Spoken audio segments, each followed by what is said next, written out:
Hey guys, I will show you how to fix this problem on Windows system. This solution is applicable for Windows 11 as well as Windows 10. So you have to just follow my screen, don't miss any steps. We will fix this issue together. First of all, we need to just go to the search bar and type your device manager. Then from the search results, click here to open it. Once we are here, we need to find out the audio inputs and outputs. So here it is, just click here to expand this, and firstly we have to right click on the speakers, then select properties.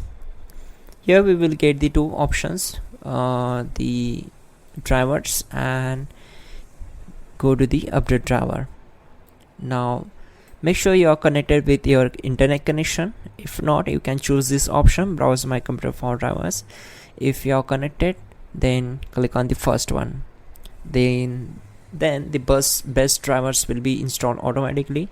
Then close this window, and if this not work, then you have to just click on uninstall devices, and once done, just restart the system and your problem will be solved. That's it guys. Please check out the pinned comment, and that will also help you a lot to fix this issue. Don't forget to like the video and please do subscribe the channel.